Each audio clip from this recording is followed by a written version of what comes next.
Little Johnny had a quarrel with his younger brother Willie. Before he said his night prayer, Johnny's mother said to him, "Now, I want you to forgive your brother." But Johnny was not in a forgiving mood. "No, I won't forgive him," he said. His mother tried to persuade him of every motherly variety, but nothing worked. Finally, she said, "What if your brother were to die tonight? How would you feel if you knew you hadn't forgiven him?" So Johnny gave in, saying, "All right, I forgive him. But if he is alive tomorrow, I'll get even with him." Many people are afraid to forgive because of their distorted idea of the meaning of forgiveness. It is always hard to do something that we don't understand.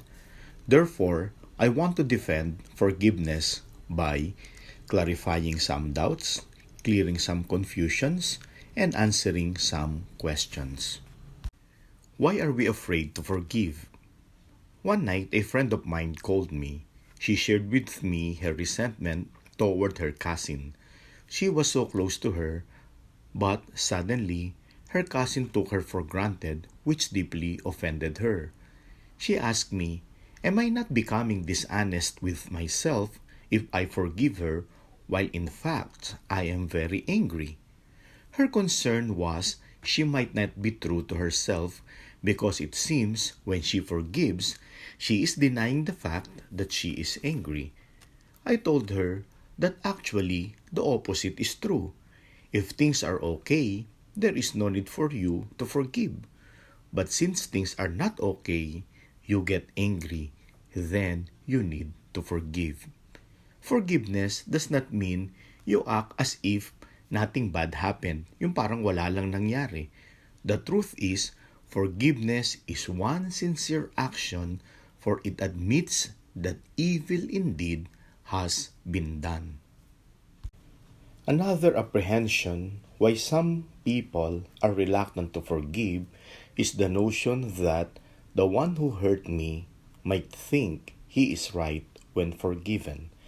I had a very close friend who was always hostile to her family. I used to tell her, "You have to forgive them already." She replied, "I won't, because they will assume they are right." When I asked her, "What made you think of that?" she said, "I know my family."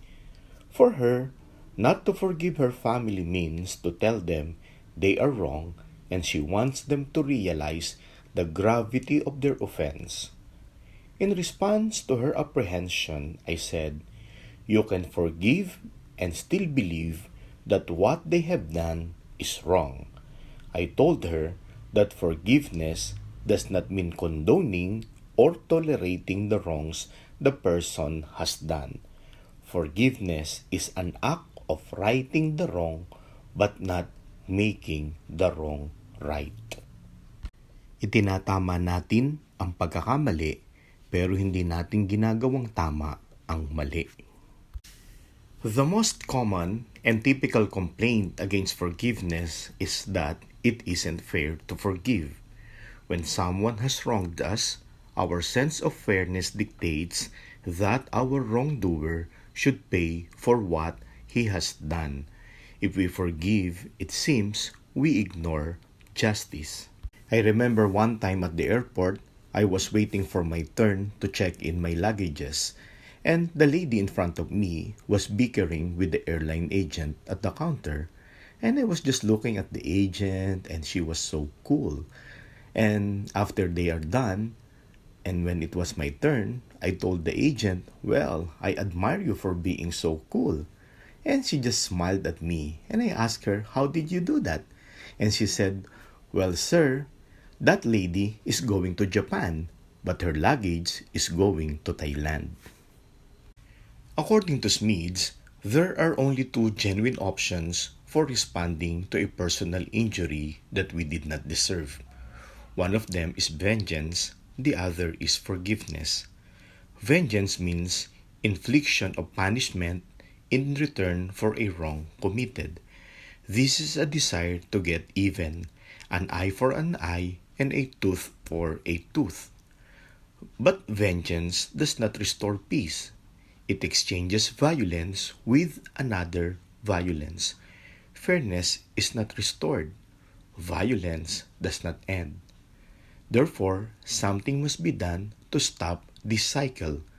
Forgiveness may be unfair on the face of grave offense. However, this stops the cycle of violence and hatred. Forgiveness does not mean we give up our right for justice. In grave offense, there are sentences that need to be served. The person who committed it may be forgiven, but it does not mean to say that he could be free from the law. On May 13, 1981, Mehmet Ali Agca, a Turkish gunman, KGB agent, and highly paid killer, was sent to Rome to murder the Pope. He shot the Holy Father, John Paul II, in St. Peter's Square. On December 27, 1983, the Pope visited his would-be assassin in his prison. The Pope's visit is a beautiful gesture of forgiveness, but it does not mean to say that Mehmet could now be freed from jail. He has to stay behind bars because he has to serve the law. To refuse to forgive is to continue to hurt ourselves. We continue to remain the victims of others' bad actions. We are exploited by our anger.